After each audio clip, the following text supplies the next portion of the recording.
Muchas gracias a quienes se han unido a esta charla, a esta serie de conferencias que se llama Sin Declarar. Yo soy Jaime Patarroyo, soy profesor de la Facultad de Arquitectura y Diseño. Coordino un grupo de cursos que se conoce como el Laboratorio de Pensamiento Algorítmico, desde el cual organizamos esta serie de charlas. Y es una serie de charlas donde básicamente tenemos profesionales que han encontrado en los medios digitales. La forma de ejercer precisamente pues ese ejercicio profesional, ¿no? Y son perfiles muy diversos, tienen diferentes ocupaciones, algunos más desde la academia, otros desde la práctica artística. Joana también ya nos va a contar de su experiencia que viene desde otro lado, pero que está igual conectada y atravesada por las aplicaciones creativas de lo digital. Entonces, Joana, que pues ya nos acompaña en este momento, es artista, cineasta y gestora cultural que trabaja en la intersección entre arte, ciencia y tecnología. Su práctica explora el uso de medios digitales, inteligencia artificial y datos abiertos para crear nuevas formas de narrar y activar la memoria. Fue coordinadora del Media Lab de la Cinemateca con la Cinemateca. Hemos trabajado en varios proyectos desde la facultad. Es un aliado muy cercano donde desarrolló programas de experimentación en realidad aumentada, animación y cultura digital. Actualmente, desde Wikimedia Colombia, impulsa proyectos que articulan arte, archivo y memoria histórica, como la memoria digital 6402 más. No sé si lo dije bien o si debo leerlo de otra forma. Sí, Pero está pues bien. adelante, Joana, muchísimas gracias por aceptar esta invitación, que pues importante es tener también estas voces como parte del ejercicio que estamos haciendo. Entonces, te cedo la palabra. Si vas a Gracias. compartir pantalla y sonido, recuerda cuando aparezca la ventanita chulear la opción de compartir audio solamente para que podamos escuchar lo que compartes. Dale, perfecto. Bueno, voy a compartir mi pantalla, efectivamente. No sé si están viendo ahí. Ahí estamos viendo, pero no nos compartiste audio. Entonces, si algo va a sonar, no vamos a escucharlo. Ah, dame un segundo, reviso. Aunque bueno, Listo. no tengo muchas cosas como con audio, así que sea Está bien importante entonces. escuchar así. En todo caso, bueno, pues voy a comenzar. Dale. Pues nada, yo quiero hablarles hoy de lo que es, digamos, mi práctica creativa en todo esto que ya Jaime mencionó, en la relación entre arte, ciencia y tecnología, pero muy específicamente en el trabajo con comunidades, con distintas comunidades, el trabajo comunitario, pensando mucho como en la autoría colectiva, porque digamos que de alguna forma mi trabajo más allá de hacer proyectos con tecnología, se ha tratado mucho de crear espacios en donde se negocia la tecnología colectivamente. Como mencionó Jaime, estuve al frente del Media Lab de la Cinemateca de Bogotá entre los años 2022 y 2024 y van a ver que después también me he dedicado mucho al tema de trabajar en laboratorios ciudadanos. Esa es como mi experiencia, mi experticia y mi pasión de alguna manera. Y en ese sentido, pues quiero decir que hay una frase que me gusta mucho de Marshall McLuhan que dice que el medio es el mensaje, la herramienta también es el mensaje de alguna manera en todas las cosas que trabajamos, el cómo usamos esas herramientas, en cómo pensamos la manera de crear desde la tecnología misma, qué estamos diciendo sobre esas herramientas y cómo las estamos usando para crear, dice mucho sobre el ejercicio creativo y sobre las obras y digamos como sobre toda la experimentación y el mensaje que estamos dejando para las personas. Entonces, desde el tema de laboratorios ciudadanos, primero quiero compartir con ustedes, de hecho, un texto que me ha parecido muy bonito eh, sobre el Media Lab Prado. Lo voy a dejar por aquí en los comentarios. Eh, para que ustedes le echen un ojito. Es de alguna manera, es una memoria sobre el Media Lab Prado. No sé si conocen ese proyecto que estuvo activo en Madrid durante varios años. Hoy en día es el Media Lab Matadero. Y en este texto ustedes van a encontrar un poco cómo son esas metodologías del trabajo, digamos, comunitario para lograr ejercicios de experimentación y de creación colectiva, porque de alguna manera para mí y está también un poco en ese texto que les acabo de compartir, el laboratorio no es tanto un espacio físico, sino sobre todo como una forma de hacer.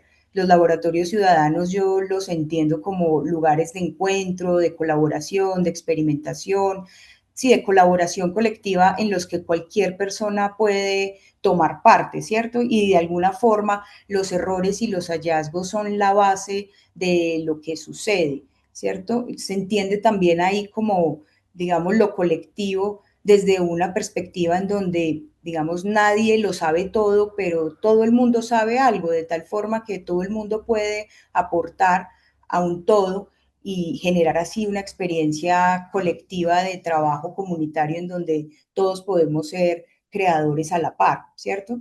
En ese sentido también la idea de prototipar sin saber un poco el resultado, esa idea de prototipado abierto es también muy interesante porque muchas veces tenemos unas ideas y una idea de norte, pero también es muy interesante el proceso, qué pasa en el camino, ¿cierto? Y también esos lugares y esos hallazgos a los que llegamos muchas veces sin proponérnoslo, ¿no? Como que es algo que está como en el proceso. Está muy interesante también en los laboratorios la idea de fallar como parte del proceso, de capitalizar el error y de encontrarlo también como una forma de llevarlo dentro del método mismo y de aprender haciendo con otras personas que no necesariamente son expertas. Para mí esto también tiene que ver con una perspectiva, digamos, estética y ética lo que yo llamo como una especie de permacultura digital, de la idea de cuidado, ¿no? Como de pensar un poco como justamente dentro de esa comunalidad digital tecnológica que estamos creando, cómo hacemos para que todo el mundo aporte y que ese cuidado lleve a que todo el mundo tiene un valor importante dentro de ese todo que estamos creando, llámese una obra, un proceso, lo que sea que dispongamos para tal fin o para el fin que estamos buscando. Bueno, entonces, nada, pues voy a comenzar hablándoles un poquito de lo que ha sido mi experiencia en Media Lab en la Cinemateca de Bogotá con el tema de audiovisual expandido. Yo también vengo de estudiar cine y televisión inicialmente, el cine también fue como mi primer refugio y para mí siempre en la universidad fue muy importante como encontrar esos caminos que me permitieran expandir el cine, que el lenguaje, o sea, que el cine fuera como lenguaje, pero de alguna manera llevarlo más allá de la pantalla era como para mí lo más interesante, a pesar de que yo también he hecho cine, digamos, de una manera tradicional. Entonces, me ha llamado mucho la atención justamente el momento en que el cine deja de ser pantalla y se vuelve también como experiencia y en donde lo inmersivo también funciona como de alguna manera un lenguaje hasta político de cierta forma, porque por lo menos en Media Lab, en varias de las temporadas que tuve la oportunidad de curar, estaba siempre la idea de que hay muchas tecnologías que las personas sienten que están lejos, que son lejanas, que no pueden alcanzar, que no pueden trabajar con ellas.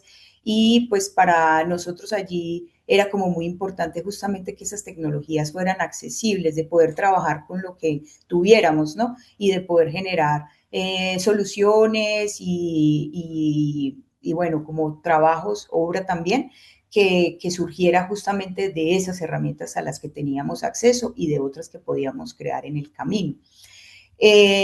Bueno, digamos que para mí expandir el cine también es la posibilidad de expandir quién puede narrar, ¿cierto? Y cómo se pueden narrar esas historias desde perspectivas tan diferentes y de pensar también el espacio físico como parte del relato. Entonces aquí me quiero ir un poquito a revisar algo de lo que fue como, digamos, algunas imágenes y también como un resumen visual, audiovisual de algunas piezas que justamente instalamos en varios momentos a propósito de la temporada de animación expandida que se desarrolló en su momento, incluso con el profesor Jorge Bandera, que por aquí está también creo que conectado, mencionado, y con el programa de animación de la Universidad Jorge Tadeo Lozano.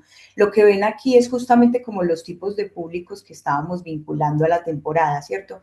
Niños, por ejemplo, en sus vacaciones que venían al laboratorio también a hacer stop motion, toda la comunidad que venía del live coding, que también hizo distintas intervenciones en los espacios físicos de la Cinemateca para pensar la animación desde distintos formatos, distintas plataformas.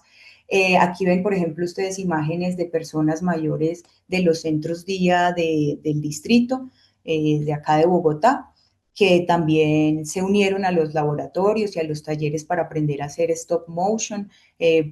Las personas en principio tenían mucho miedo porque muchas de ellas pues de pronto usaban el celular, pero de manera digamos como muy mínima y encontrarse como con unas metodologías y unas formas de hacer y unas tecnologías que les permitieran acceder, pues fue muy interesante y muy bonito y se generaron cosas muy bellas, no solo desde decir obras, piezas audiovisuales, sino también como perder el miedo, ¿cierto? Que la gente pierda el miedo también y sienta que puede crear también con estas herramientas y con herramientas muy sencillas. Algunas de las piezas que se crearon, por ejemplo, esta, aquí, bueno, creo que no les estoy compartiendo sonido, ¿verdad? No están escuchando, pero quiero mostrarles todo esto igual, les quiero invitar a verlo en la Cinemateca de Bogotá en este momento, en la Galería de la Cinemateca se está presentando la Media X, que es la retrospectiva casi ya como bienal que se hace del laboratorio y que recoge un poco el trabajo que nosotros hicimos entre 2022 y 2024 allí. Lo que están viendo aquí es una pieza que surgió justo del taller que hizo el profesor Jorge Bandera sobre animación generativa, piezas que se crearon con Touch Designer, se juntaron más o menos unas 20 personas que armaron diferentes equipos de trabajo y crearon piezas para Domo que en este momento están instaladas en la Media X. Están muy invitados a verlas de mejor manera porque justamente son para proyección en cúpula. Entonces les invito de verdad para que pasen por allá y las vean. Por ejemplo, también hubo un colectivo bien interesante que se llaman Las Vestidas y Alborotadas, son las chicas que vienen de hacer también live coding, cine, ellas presentaron, desarrollaron una película interactiva en el Media Lab, que fue como un proceso más o menos de 6 meses, en donde después pusieron en escena, hicieron una instalación en donde las personas podían sentarse ahí en los computadores y explorar, digamos, la experiencia de maneras diferentes, ¿cierto? Y encontrar nuevas narrativas a partir de las distintas posibilidades que tenía la película digamos, transitar dentro del universo que ellas habían creado. Y pues ellas hacían también un performance de live coding dentro del espacio. Estos son algunos clips que que se crearon dentro de Media Lab y dentro de la exposición o del performance que ellas hicieron. Entonces, bueno, todo esto, como les digo, está en este momento activado allá en la Media Expo. Por ejemplo, estas son algunas de las animaciones que hicieron los niños dentro del laboratorio, que se instalaron en distintos espacios y que hoy también se pueden ver allí. Eh, y bueno, algunas otras piezas para domo, otras cuantas que se hicieron para realidades extendidas, animaciones para cascos de realidad virtual, o que se pusieron y se instalaron en cascos de realidad virtual.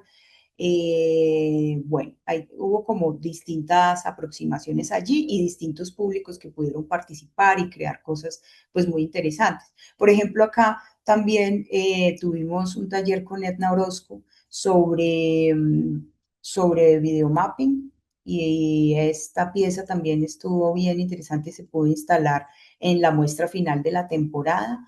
Era mapping sobre todo pensado para superficies, digamos, más pequeñas. No teníamos como proyectores con gran capacidad o lumens, pero justamente a partir de esas posibilidades que teníamos, se crearon unas piezas, esta muy particular, como en una reflexión sobre los medios de comunicación y cómo afectan un poco la mirada, el pensamiento. Bueno, son memorias de la temporada. Y aquí quiero entrar a otra que también tuvimos la oportunidad de desarrollar. Esta es una pieza que está como un poco eh, entre la temporada de animación expandida y de documental expandido también, un laboratorio que desarrollamos con el profesor Nelson Vera de la Universidad Javeriana, también con el escritor, ilustrador que se llama Luis Barragán, un laboratorio que se llamó Migrando al Futuro, donde la gente, incluso muchos de ellos migrantes, se unieron para pensar la idea de migración también desde una perspectiva de ucronía, o sea, como de juntar varios tiempos, pasado, presente, futuro, cómo sería migrar al futuro, cómo sería migrar al pasado desde la perspectiva de la migración de las personas que estaban participando del laboratorio en el presente. Entonces, ahí esto se instaló también en el planetario de Bogotá. Ven ahí, no sé si alcanzan a observar o si alcanzaron a observar la araña que todavía funcionaba en el planetario antes de que la desinstalaran hace como un año más o menos, que era el proyector que utilizaba anteriormente el planetario de Bogotá. Y de la temporada, por ejemplo, de documental expandido, hubo también ejercicios muy interesantes, por ejemplo, el laboratorio de máquinas de memoria. En esta temporada nos centramos mucho en activar archivos familiares, el archivo de las personas que se unían al laboratorio para crear como nuevas narrativas, nuevas ideas sobre eso que la gente tenía en sus casas y que parecía algo viejo, no solo digo como el archivo mismo, sino sobre todo como máquinas, cosas que tenían en casa que estaban en la obsolescencia, ¿cierto? Entonces, no sé, se crearon piezas, por ejemplo, para mostrar y de alguna manera reinterpretar los archivos familiares de las personas, ¿cierto? También, por ejemplo, aquí van a ver ustedes dentro del performance final que se hizo, una activación no solo de archivo familiar, sino también como una narración sobre cómo nuestros antepasados se abrieron paso entre, no sé, selvas, montañas, eh, distintos caminos para crear, digamos, las ciudades y los pueblos en los que habitamos hoy en Colombia. Entonces, si ustedes ven ahí, se proyecta pues como lo que está haciendo o el archivo que se está interviniendo en tiempo real, pero también ven ustedes ahí como unas máquinas y algunos cacharros, por decirlo así, que estaban obsoletos en las casas de las personas y que fueron reutilizados y reintervenidos o intervenidos en los espacios de laboratorio para que la gente creara, digamos, activara eso y de alguna forma también sacar de la obsolescencia de alguna manera esas tecnologías que parecían o que son antiguas, ¿no? Lo mismo se ponía pues justamente en diálogo esas tecnologías viejas, precisamente también con archivos, por ejemplo, de periódicos, de antiguos o pues el mismo archivo de las personas. También varias piezas, por ejemplo, se propusieron como, o se pusieron en la tarea de pensarse un poco qué es la memoria, ¿cierto? Como una reflexión sobre la memoria misma, cómo funciona, cómo la activamos, qué es como lo que realmente resuena y cómo es que permanece y a la vez cómo es impermanente la memoria dentro de los ejercicios que las personas venían haciendo con los archivos familiares. Entonces, bueno, esto como para contarles un poquito de lo que fue el camino, algunas de las temporadas y el camino en Media Lab, en la Cinemateca de Bogotá. Quiero contarles también de lo que ha sido el ejercicio que he venido haciendo, no solo en Media Lab, voy a hablar también un poquito más sobre Media Lab y lo que de alguna manera realizamos en relación al tema de inteligencia artificial, pero también lo que yo vengo haciendo con otros compañeros, compañeras, colectivos con los que nos asociamos para crear cosas, para pensar cosas con esta herramienta.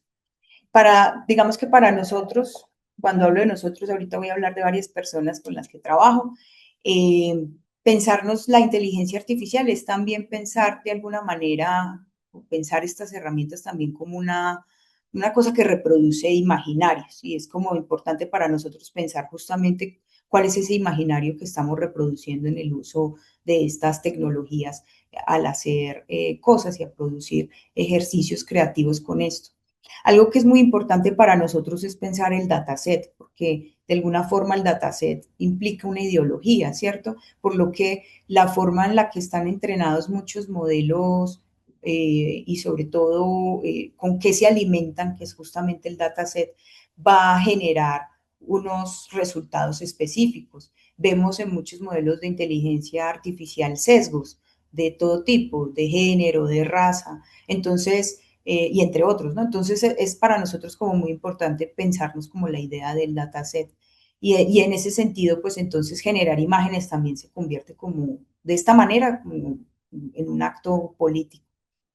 Lo alucinatorio también ha sido como una idea importante para nosotros, precisamente como resistencia a la lógica como de la productividad, también como de lo que viene siendo un poco la creación de imágenes hoy con inteligencia artificial, que sigue siendo muy atravesada por la idea del realismo, ¿no? Y a nosotros nos interesa justamente la idea de capitalizar el error también, de eso que en la inteligencia artificial se llama alucinación, como para nosotros puede ser justamente una oportunidad para algo. Aquí quiero mostrarles como los resultados de un primer proceso que desarrollamos en Media Lab justamente, que fue el laboratorio Genia. Este lo desarrollamos con la Corporación Platoedro de Medellín, que es un laboratorio ciudadano que funciona en Medellín desde hace muchos años, unos 20 años más o menos, que funciona en un barrio popular de la ciudad, que es el barrio Buenos Aires. Entonces trajimos como a la gente de Platoedro a participar y también a el Centro de Artes Inmersivas de Leipzig. Entonces lo que hicimos fue juntar digamos, un colectivo de unas más o menos 50 personas. Había desde periodistas, activistas de género, artistas, diseñadores sonoros, personas de distintas naturalezas para crear piezas que usaban la inteligencia artificial a propósito como de una provocación que teníamos dentro del laboratorio, que era el manifiesto Cyborg de Donna Haraway, sobre todo porque esto lo estábamos desarrollando también para el ciclo rosa de la Cinemateca. Entonces, todas estas preguntas que se generan en el manifiesto alrededor de los cruces entre tecnología, género, identidad, cuerpo, fueron como los detonantes para que las personas crearan estas piezas de animación con Stable Diffusion. Lo que hicimos fue preparar unos notebooks de Google, de Python y que corríamos en Google Colab, porque precisamente es lo que digo, para nosotros es muy importante que el uso de la tecnología permita también aprender, que la gente sepa qué hay detrás. Cuando tenemos preparamos el notebook de Python para que la gente lo cacharree, lo programe, lo dañe, ¿cierto? Lo organice nuevamente, implica también que la gente entienda qué hay detrás de un modelo de difusión, ¿cierto? Como un poco sacar la entraña del modelo mismo, mostrar cómo funcionan los parámetros, ¿cierto? Más allá de solo producir prompts. Pero digamos que en esta instalación, que de hecho se va a volver a instalar en la Cinemateca en junio, para que pues, si la quieren visitar, ahí va a estar también disponible en junio de este año.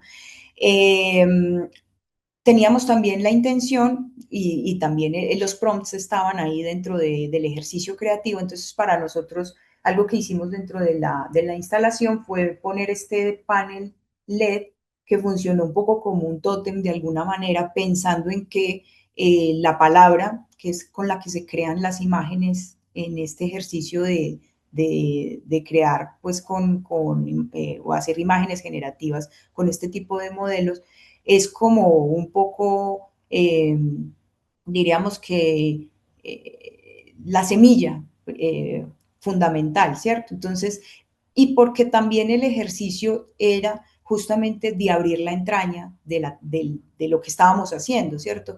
De la herramienta, de cómo hicimos el proceso creativo. Entonces, para nosotros era muy importante que en ese panel se pudieran mostrar los prompts con los que estábamos trabajando las imágenes y que la gente entendiera cuál había sido un poco el proceso y el flujo de pensamiento asociado a la creación de esto.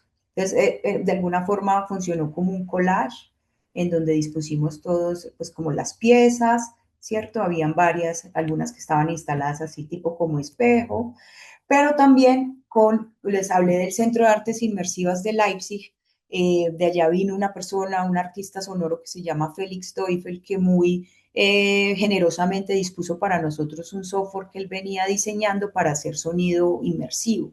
Las personas tuvieron la oportunidad de utilizar el software que él había diseñado, aprender de él, saber cómo se había diseñado, entender cómo funcionaba para crear la experiencia sonora para el espacio, para la cinemateca, para la sala. Esta es la sala de cine expandido de la cinemateca. Entonces, tuvimos un domo sonoro, se creó con los parlantes que teníamos en la cinemateca, con lo que había, más o menos unos 20 parlantes que pudimos recoger entre todo digamos que la infraestructura que tiene la cinemateca, y activamos un domo sonoro de 20 canales que justamente reproducía todo el diseño que habían hecho las personas que se habían unido a la parte de diseño sonoro la cinema, perdón, del laboratorio. Esta es otra de las piezas, que es el Ken de la generación post-género.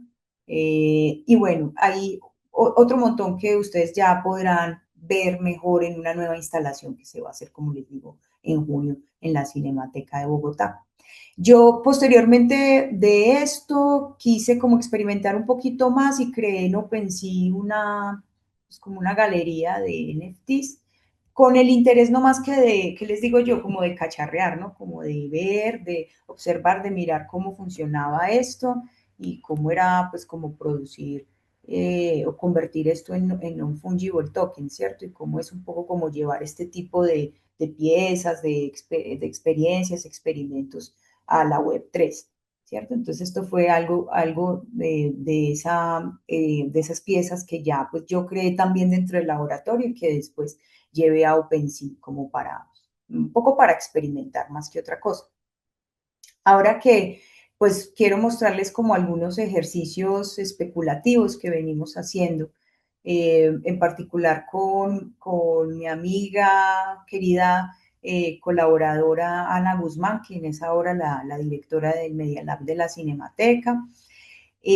Nos ha interesado mucho la idea de especulación y de la botánica especulativa, de, sí, sobre todo como esa idea de botánica especulativa, y tenemos un proyecto que se llama Enteogenetics.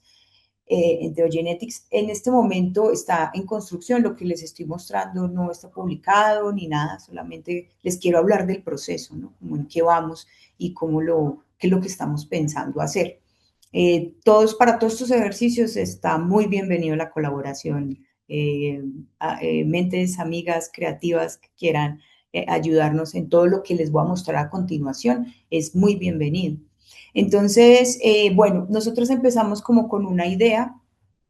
El título un poco del proyecto lo dice, Enteogenetics.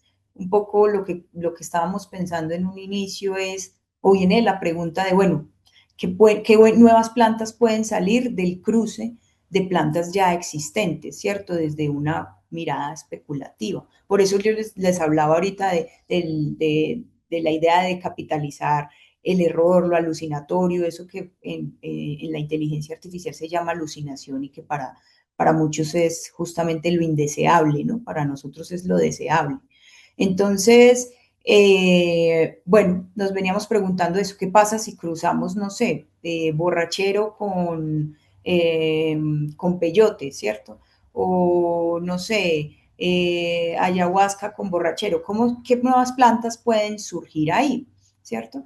Estas imágenes surgieron del entrenamiento de un modelo y digamos de un ejercicio más como de hacer también experimentación con Stable Diffusion, con Midjourney también hay otras imágenes creadas con Midjourney en principio, pero pensadas más como un output deseado, como que nos interesaba mucho esa idea o esa ilustración esa ilustración botánica del tiempo de la, digamos, de la botánica clásica, así de los inicios de la botánica, por ejemplo, en Colombia, en Latinoamérica, de todas esas imágenes que se crearon y que hicieron los primeros botánicos que pasaron un poco por estas tierras para documentar la diversidad de los territorios de las Américas, ¿cierto?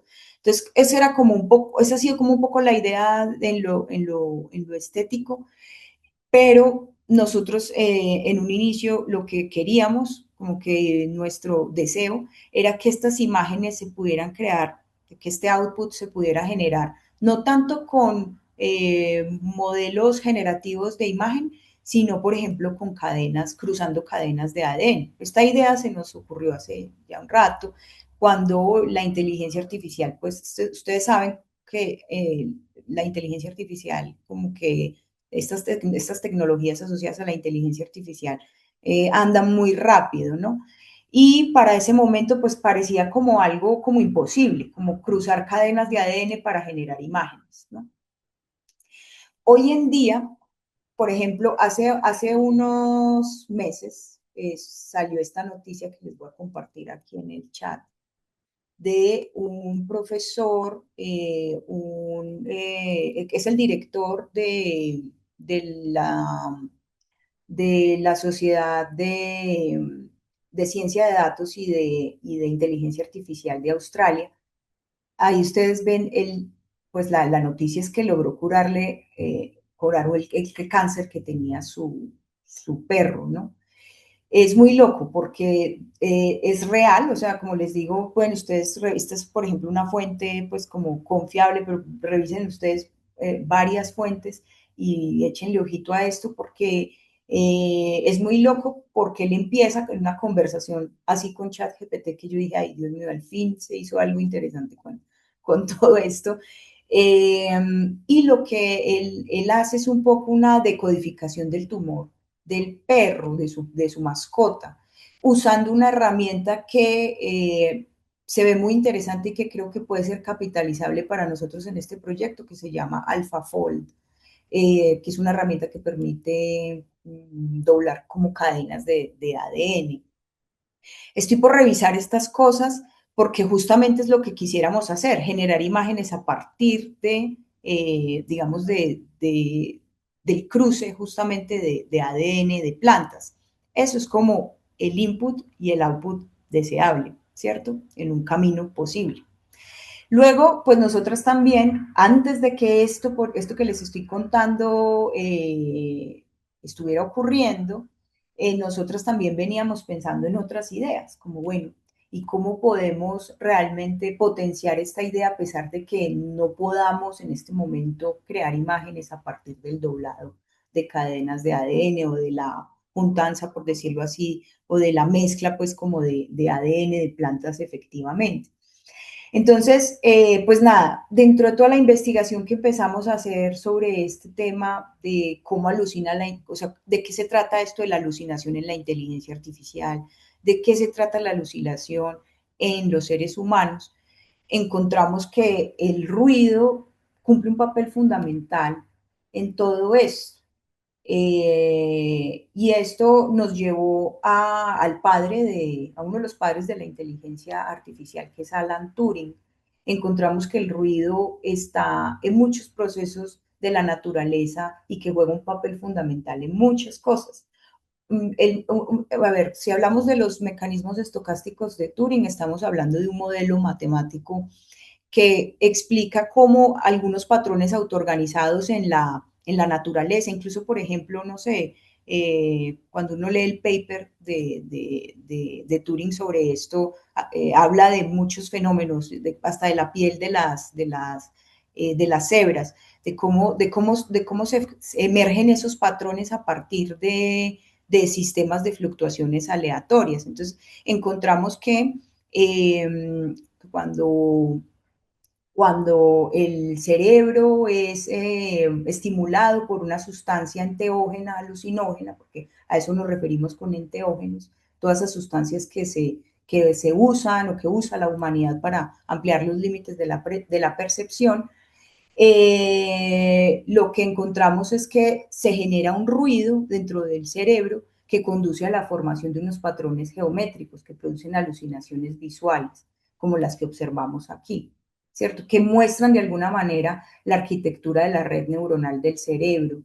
Y esto es muy interesante. Ahorita les voy a pasar otro paper que explica esto, ¿cierto? El paper dice A Map Theory of How People Hallucinate. Pero voy un poco estoy hablando del proceso, ¿no? Y de lo que hemos investigado y lo que creemos que podemos capitalizar para continuar con este proyecto. Y es que encontramos que el ruido está en la interpretación de cadenas de ADN, porque nosotras tomamos algunas, en Internet, no sé si han visto, hay varios repositorios abiertos de ADN de plantas, sobre todo de ADN de plantas. Entonces, nosotros lo que hicimos fue un poco como empezar a entrenar algunos modelos que nos permitieran sacar una visualización de esos datos y encontramos como el ruido como una cosa fundamental, pero después también dentro de la investigación algunos papers que hablaban de los mecanismos estocásticos de Turing en relación al ruido para la creación de nuevas células en sistemas biológicos. El ruido, por ejemplo, lo vimos también en otro paper que encontramos sobre cómo un niño ve, o sea, cómo cuando nace, cómo empieza a hacer una decodificación de alguna manera de la imagen, casi como funciona un modelo de difusión tipo Stable Diffusion, que es cierto como que de alguna manera hay unos procesos de codificación y decodificación de ruido para producir imagen. Entonces empezamos a entender que el ruido, en toda esta investigación, el ruido juega un papel muy importante. Ahora estamos buscando es cómo darle cabida a todo esto en el output final eh, para que pudiéramos de alguna manera generar estas imágenes y esta idea de estas imágenes a partir de todo esto que también venimos investigando y, de alguna manera reflexionando sobre el ruido. Bueno, ahí vamos. Ese es, es parte del proceso. Voy a cargar acá nuevamente para contarles de otro proyecto que desarrollamos el año pasado con Juan Jaramillo de Platoedro. Ay, Dios mío, vamos a ver si aquí. Ah, bueno, esto también hace parte de como otro proceso que venimos haciendo a partir del tema de la alucinación. Hemos desarrollado algunos talleres que se llaman alucinaciones colectivas y lo que hacemos es juntar personas en donde tenemos un poco el mismo método. Tenemos un script de Python, trabajamos con Stable Diffusion, corremos esto en Google Colab, pero también lo importante es como que cómo creamos los prompts con las personas, hacemos como unos ejercicios de repetización, por decir así, y hacemos como una especie de cadáver exquisito en donde las personas terminan creando distintas piezas, aprovechando también la idea de alucinación y de lo repentino, del pensamiento repentino que se puede llevar al prompt para crear imágenes nuevas y sobre todo imágenes, digamos, arriesgadas también o distintas, más pues, no sé, bueno, también ya también se ha hecho mucho uso de todas estas herramientas. A lo que voy es un poco para explorar el subconsciente, ¿no? Como esa idea de inconsciente también colectivo, es un poco a eso a lo que voy, ¿no? Y por otro lado, les hablaba pues de Platoedro y Juan Jaramillo, que el año pasado también estuvimos haciendo un taller de naturaleza especulativa. Por aquí les voy a dejar el repositorio de GitHub que creamos para el taller, con el que estuvimos desarrollando sobre todo pues imágenes que lo que hacían era tomar un dataset a propósito aquí estoy ya pasando a mi trabajo en Wikimedia, ¿no?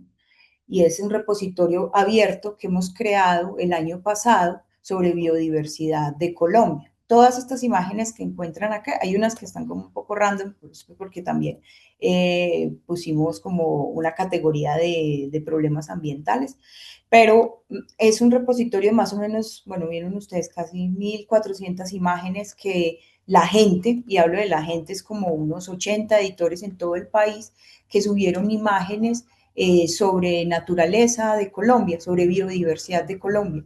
Esto es muy importante pensando incluso en inteligencia artificial, por lo que les hablaba de la importancia de los datasets. Hay pues la forma en la que se entrenan los modelos que usamos normalmente para crear imágenes o para crear texto, lo que sea, están entrenados con datasets que normalmente se nutren solo de información del norte global.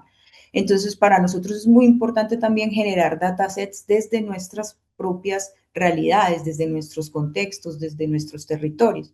Entonces, ya habíamos hecho un ejercicio de crear un gran dataset abierto, además, ¿cierto? O sea, no estamos aquí violando ningún derecho de autor, porque todas estas imágenes que se suben a esta plataforma que gestiona la Fundación Wikimedia Global y que no solo gestiona, sino que también mantiene como infraestructura, en Wikimedia Commons se llama esta plataforma, son imágenes que se liberan al público con licencias abiertas, ¿cierto? Que eso es una cuestión también muy importante ética en el uso de la inteligencia artificial y es el tema del derecho de autor. Entonces, todas estas imágenes las ha liberado la gente para el mundo, para que el mundo las utilice libremente y nosotros después un poco lo que hemos hecho es, a partir de talleres, por ahora solo hemos hecho uno, es crear como nuevos especímenes a partir de los especímenes ya, pues, o digamos de la naturaleza o de los animales que ya están dentro del repositorio. Entonces, por ejemplo, esta es una de las imágenes que hemos creado con esto y la idea es como seguir adelante, como poder ir creando casi que un animalario, un bestiario, un poco de la biodiversidad especulativa de Colombia. Es un poco lo que estamos pensando. Son locuras un poco, pero pues bueno, eso les quiero contar también como en nuestros procesos de experimentación, ¿cierto? De creación con inteligencia artificial y cómo funcionan y hacia dónde vamos. Por otro lado, bueno, ahora sí me voy a entrar a lo que hacemos en Wikimedia en este momento. Pues digamos que nuestro interés ha sido mucho ahora mismo en trabajar con datos abiertos y archivos, muy desde el tema de memoria histórica. Por ahora, porque, bueno, tenemos varios laboratorios ciudadanos dentro de Wikimedia Colombia actualmente, y uno en particular que se llama el Colaboratorio de Memoria Histórica. Entonces, para nosotros, ahí hemos venido incubando una serie de proyectos con el colectivo que va llegando al colaboratorio en distintos momentos. Entonces, para nosotros, pues los datos se utilizan como memoria, pero también digamos que dentro de una infraestructura abierta como un espacio político, porque van a ver ahorita en los proyectos que les voy a mostrar justamente cómo funcionan las plataformas que usamos para trabajar los temas que nos interesan. Son plataformas abiertas, de software libre, ¿cierto? Que en donde, por eso el inicio de esta presentación es cómo pensarse la tecnología para que realmente aporte una comunalidad digital y a una permacultura digital.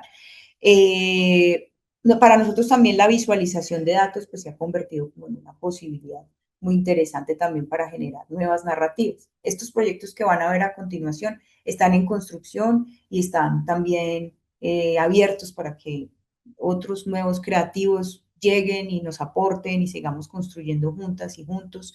Lo que ustedes están viendo aquí es una visualización de datos que hemos venido haciendo a propósito de la investigación que viene haciendo la JEP sobre falsos positivos en el país. Por eso ahorita se mencionaba el proyecto 6402 más, 6402 más, que lo que recoge son los datos de las personas ejecutadas en el marco de ese, pues digamos, sí, de ese momento histórico que ocurrió en el país entre los años 2002 y 2008 sobre todo. Entonces, cada una de estos vilanos dentro de esta semilla de memoria, todo esto surgió también de una activación colectiva, un laboratorio que empezó en el Centro Nacional de Memoria Histórica, donde nos juntamos con varias personas a pensar un concepto que nos permitiera generar una visualización. Y cada uno de estos vilanos es una persona asesinada en el marco pues, de los falsos positivos en el país. Ya llevamos 502 datos. Estos datos se cargan en colectivo también en un espacio que llamamos la minga de datos, así se llama, es un espacio para crear en conjunto y pensarse los datos abiertos de memoria histórica en conjunto, sobre todo porque el mandato de la JEP está por terminar y ellos tienen un reto muy grande porque han generado un archivo muy importante, salen autos y autos que justamente si nosotros pinchamos, por ejemplo, aquí en la persona que estamos revisando, vamos a encontrar el dato más enriquecido, que es lo que nosotros hacemos. Y esto es Wikidata, que es la base de datos abiertos de la Fundación Wikimedia. Y lo que hacemos es justamente a partir de la lectura de los autos de la JEP, que están todos referenciados aquí y que además hemos llevado como en un siguiente nivel de resiliencia de esa información a Internet Archive, las personas que consulten esto pueden ir a revisar que efectivamente estos datos que nosotros estamos poniendo aquí son reales, son verídicos y pueden encontrar toda la narración a partir de los autos de la JEP que ellos vienen publicando. Entonces les comentaba sobre el reto que tiene la JEP en este momento y es que su mandato está por terminar y tienen un montón de archivo, además archivo heredado de la Comisión de la Verdad, que sabemos por comunicación que tenemos con ellos, que es desbordante un poco para ellos, ¿no? Entonces sentimos que la sociedad civil también está llamada a proteger y a resguardar y a trabajar para que esos archivos también sean pues bien resguardados y protegidos, por ejemplo, en plataformas abiertas como estas, ¿no? Entonces, si ustedes ven, esto es un ejercicio también de el arte contra la desinformación un poco, ¿cierto? Y contra el negacionismo. Es un sitio que está en construcción, como les digo, bienvenidas y bienvenidos a aportar. Estamos rediseñando, reorganizando. Y en este memorial, porque esto al final es un memorial web, encontramos también no solo los datos, sino los relatos, por ejemplo, de las madres buscadoras que han tenido que pasar por como han tenido que atravesar toda la tragedia de perder a sus hijos en el marco de esto. Por ejemplo, este ejercicio lo hicimos con varias personas que se unieron al colectivo para levantar las memorias de las madres de Mafapo en un ejercicio de escribir a cuatro manos. Entonces, lo que hacíamos era sentarnos cada una de nosotras con una madre y lo que hacíamos era escribir juntas y sacar adelante como estas historias que ustedes están viendo aquí en este memorial y que pronto van a ser también una publicación, ¿cierto? Entonces la idea de todo esto es que no solo se trata de datos, sino que esos datos son enriquecidos con el relato también de las personas que han vivido todo esto. Y bueno, y próximamente también el sitio tendrá activado el archivo que estamos creando en Wikimedia Commons, la plataforma que ya les mostré, pero ya el archivo de todo el trabajo activista de activismo que han hecho Mapapo durante los últimos 20 años, que ellos llevan 20 años consolidadas como organización. Y finalmente quiero mostrarles otro proyecto que también pues activa memoria histórica. Este es un proyecto que hemos desarrollado entre Bogotá y Medellín. Esperamos que con el tiempo pueda crecer a otros lugares del país y que recoge la memoria, los murales de memoria del país, porque hay un ejercicio de borrado sistemático, porque precisamente los murales y el street art está un poco, pues está en la lógica también de la impermanencia, ¿no? Entonces, un poco lo que nosotros hacemos es tomar las fotos de esos lugares, llevarlos al archivo abierto, a un archivo abierto en Wikimedia Commons, recoger memorias sobre esto, la historia detrás del mural, el mapa, dónde está ubicada ese lugar de memoria. Y bueno, con el tiempo también queremos activar una galería 3D sobre esto, pues por ahora estos están viendo algo que es una prueba que hicimos en algún momento con el laboratorio de Genia, pero que esperamos ya más adelante también intervenir con las imágenes que ustedes están viendo de Wikimedia Commons sobre murales de memoria de Colombia. Bueno, ahí va cargando y ya les muestro cómo va la cosa o qué es lo que pretendemos hacer. Mientras tanto, y si quieren, porque pues ya creo que estoy finalizando, podemos abrir un espacio de preguntas. Les voy a mostrar aquí un poquito como, bueno, cuál es la idea en general. Como les digo, todo esto está para construirse y por eso para mí estar aquí es muy interesante porque pues aquí ustedes son unos creativos maravillosos y nosotros estamos buscando manos amigas y manos hermanas para colaborar. Entonces, si ustedes ven, pues ahorita están estas imágenes que eran las que teníamos en algún momento del laboratorio de Genio, pero la idea es que, pues nada, que con el tiempo podamos desactivar los espacios o las imágenes de los lugares de memoria que tenemos por lo pronto y que con el tiempo podamos ir a nuevos territorios.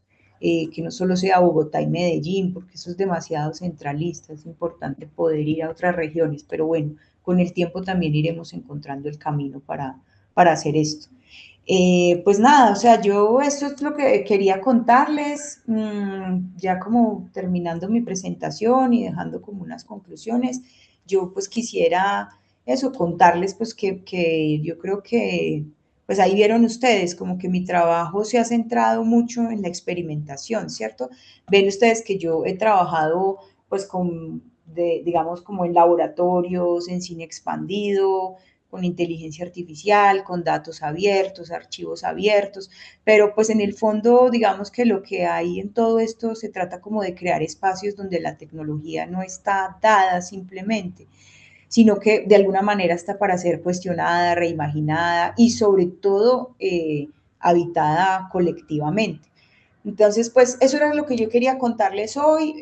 Entiendo que después esta presentación se las puedo pasar o dejarlas en un repositorio donde van a encontrar las referencias, el trabajo también a los compañeros, los amigos que hacen parte de todas estas experimentaciones. Y bueno, escríbame si quieren también colaborar con alguno de los proyectos que vieron aquí. Escribo así mi correo para que cuando suban esto al repositorio, la web no me scrapee por ahí el correo y me empiece a llegar spam. Y nada, pues cualquier cosa, aquí estoy y súper encantada de recibirles también en nuestros laboratorios para crear juntas y juntos. Entonces, pues aquí dejo mi intervención. Joana, muchísimas gracias. De nuevo abrimos unos 6 minutos que tenemos todavía para preguntas. Entonces, si las quieren, las pueden dejar en el chat. Yo las puedo también ir centralizando y leyendo para Joana. Muchas gracias por ese recorrido. Esos creo que dos momentos importantes en tu ejercicio profesional. Creo que son muy interesantes ver cómo ese paso de la cinemateca a lo que estás realizando ahorita en Wikimedia. Yo de pronto podría arrancar con una pregunta que, pues creo que puede ser interesante también para nuestros estudiantes, nuestros y nuestros estudiantes, y está relacionada con, acá estamos empezando a trabajar con este medio, ¿sí? Acá estamos empezando a entender cómo podemos utilizar esos componentes básicos de lo digital para construir propuestas gráficas, propuestas creativas. ¿Cuál sería tu recomendación para alguien que está hasta ahora empezando para empezar a meterse con esta pues base de datos de Wikimedia que es tan grande, ¿no? Y esta en particular que se está desarrollando desde Colombia, ¿no? ¿Cómo podemos empezar como a nutrir esa curiosidad y porque al final es información que es libre, abierta, que cualquier persona puede acceder, pero que de pronto la limitación sí no es el acceso, sino es el conocimiento de, bueno, yo cómo puedo empezar a trabajar con eso. Entonces, ¿cuál sería tu recomendación ahí?